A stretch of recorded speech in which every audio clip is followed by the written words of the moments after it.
Hi there, I'm Antony Starr. I play Homelander on The Boys. This is going to be a pretty spoiler-ridden recap of certain episodes, so if you don't want to have the show spoiled, look away, block your ears, change the channel, do whatever you got to do, but do not watch. The rest of you, enjoy.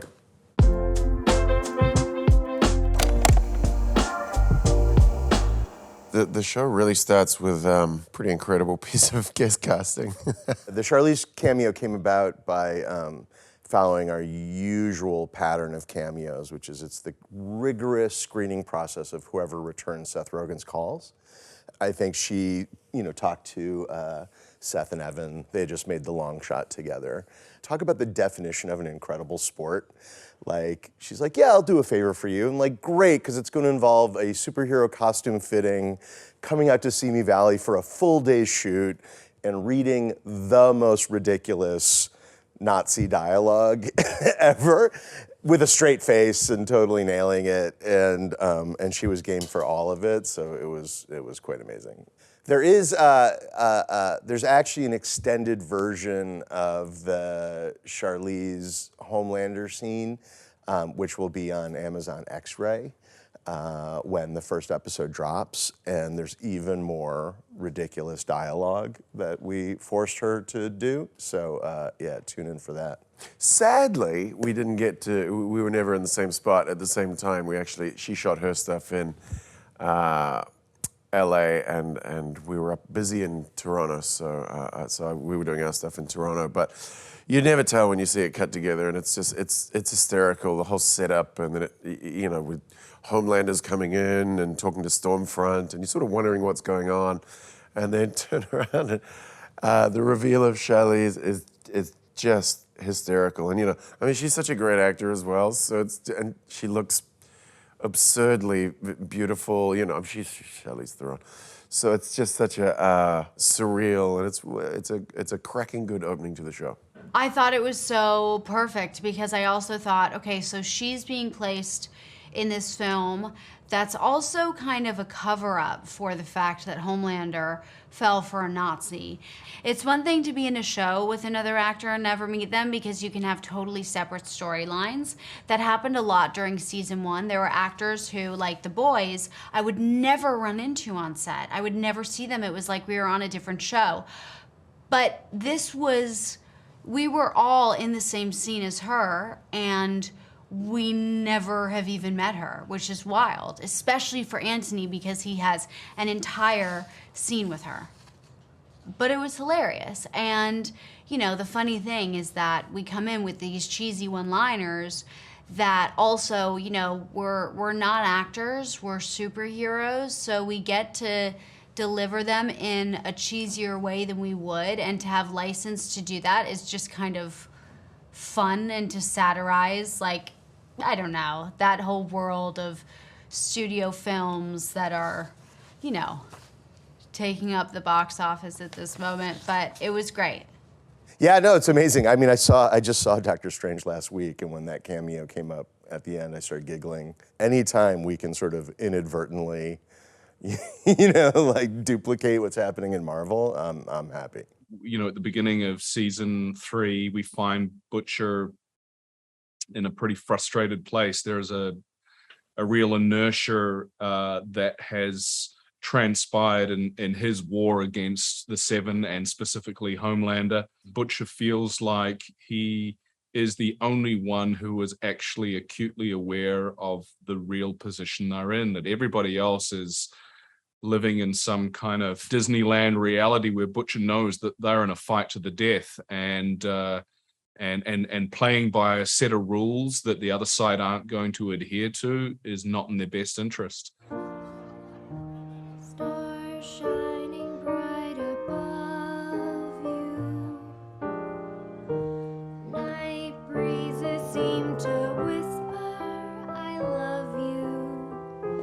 Birds singing in the sycamore tree.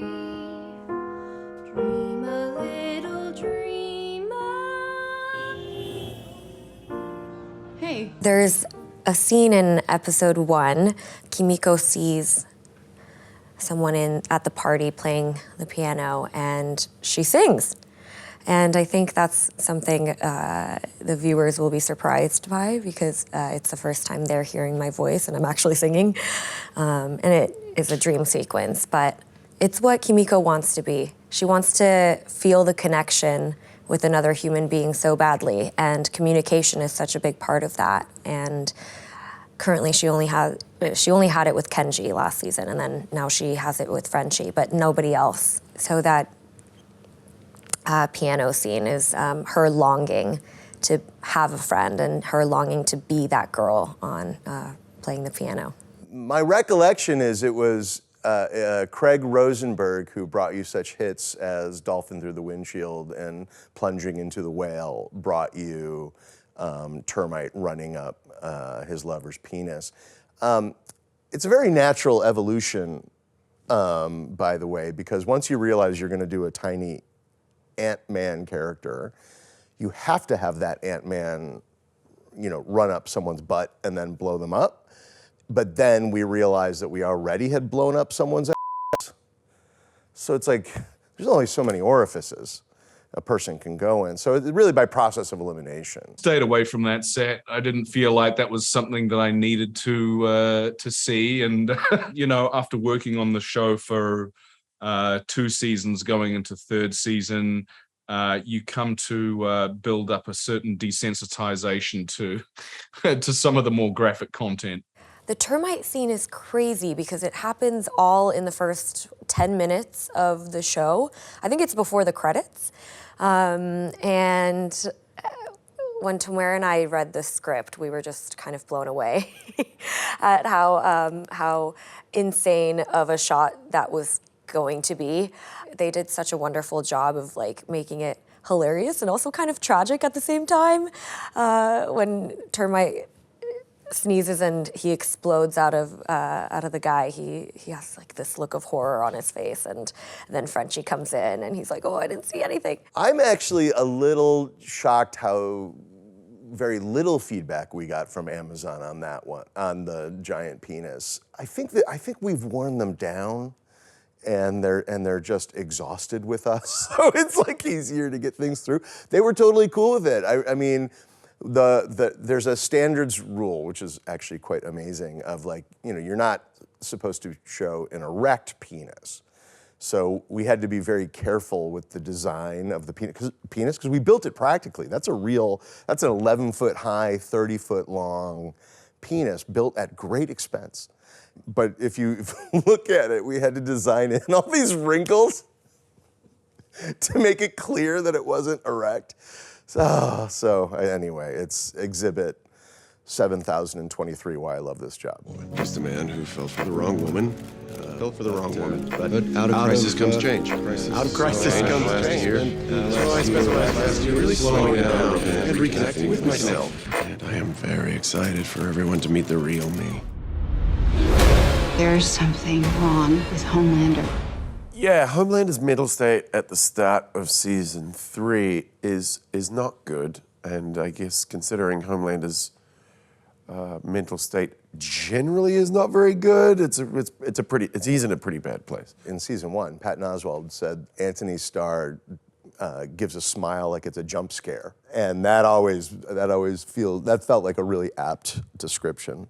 At the end of season 2, he really got dethroned. I think he felt very victimized and ganged up on. He lost the love, what he perceived as the love of his life, and Maeve, that he's got this very twisted relationship with, but I guess he sees her as an ally still, turned on him in cahoots with Starlight. So he's really on the back foot, having to do an apology tour and try and make up some ground for that pesky I went out with a Nazi thing that's been haunting him for since the end of season 2, which was a year before, of course. So he's in a really bad spot on the back foot, and desperately trying to claw his way to get some status back and really get back on his feet.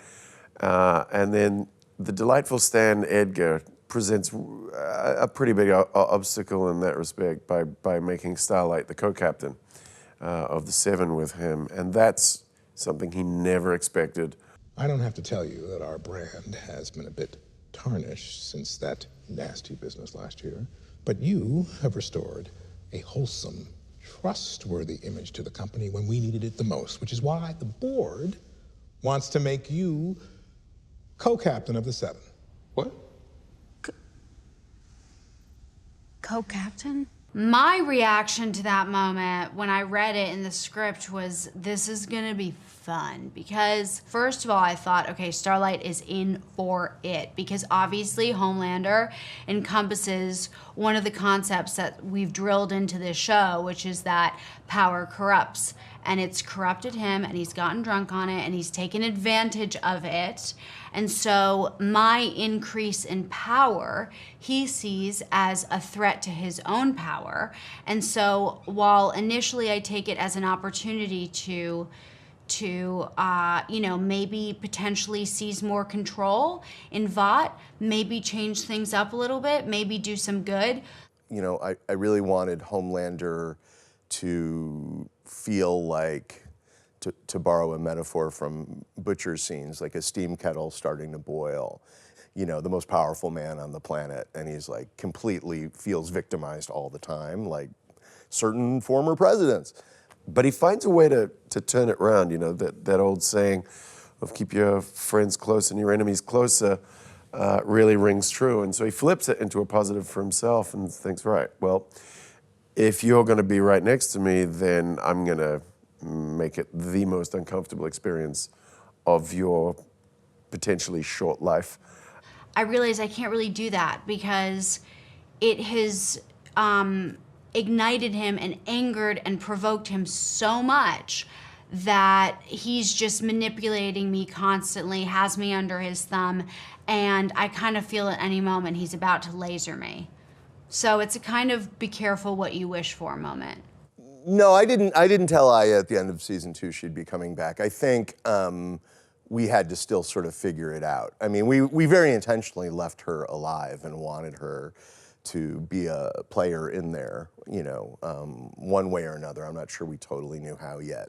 But she's the best, and you know, I'd bring her back, you know, just to hang out with her. Yeah, that's been the toughest scene. I've been like, oh, no, having to stop myself revealing that because it's such a funny little cameo, should we call it? It's one of the stranger cameos that you'll see. I think on television. Basically, I've been keeping her a little bit like Boxing Helena. Remember that movie? But she's basically. She hasn't got any legs anymore. She's got one good arm, which she and I have found a way to use to release Homelander's tensions, which we do on screen. And it was actually one of the funniest days I've had shooting because they got a prosthetic in place for her to use to get the motion right, but I couldn't. I kept laughing. I kept breaking because I kept looking down, and I couldn't look down, so I was looking up, and then unable to look at what was going on. It was just so ridiculous. The whole thing is so absurd, but you know, it just goes to show what a beautiful, deep connection they really had. I think the nice thing about Miles, I think the nice thing about him coming into the mix is that he represents the old Annie. And while I think that the old Annie, to me, is honestly fraught with lies, because obviously my upbringing, or what I believe to be my upbringing, was totally dishonest in terms of what my mother told me and how I got my superpowers and the abandonment of my father. But I think that it's always nice to have someone enter your life who knows you from before any type of notoriety or popularity or celebrity happened. And I think that that's a reprieve for her, to have someone from her hometown that knows the old Annie, you know? And I think that while she did go through an identity crisis when she found out that her mom had lied to her, all of her life. I think at the same time that old Annie, to a certain degree, is her true self. She's trying to be that old Annie while also being the newly evolved Annie, and I think that he makes her feel a little safer in this chaotic environment.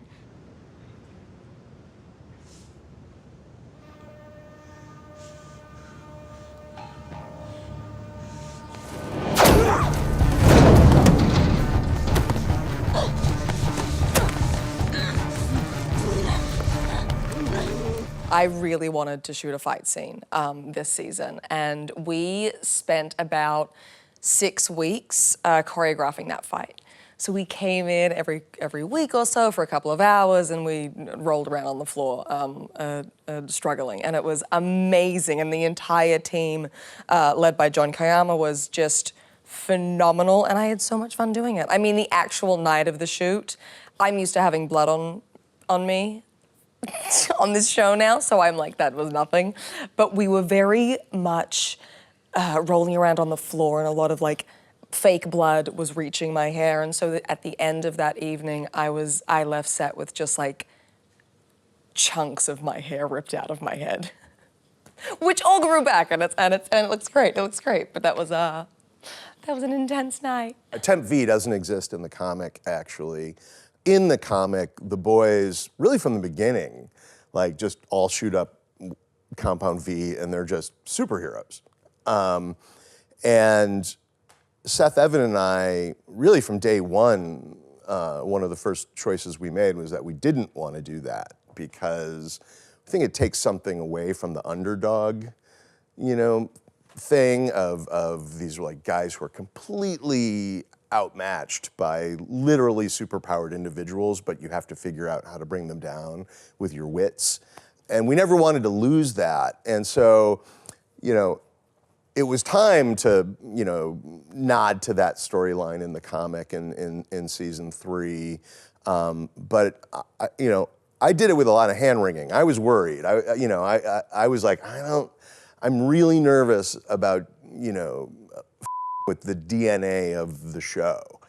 And so through a lot of conversation, we sort of landed on this, temporary Compound V that has its own side effects and is really unstable and, costs so much to emotionally and physically to use it.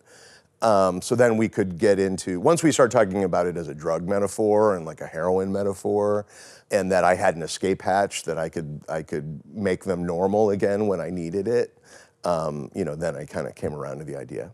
We had this really interesting scene take shape where these guys that really hate each other, but ultimately in a very twisted way, very much need each other. They're both on the bottom rung of their own personal ladders, and they really need each other.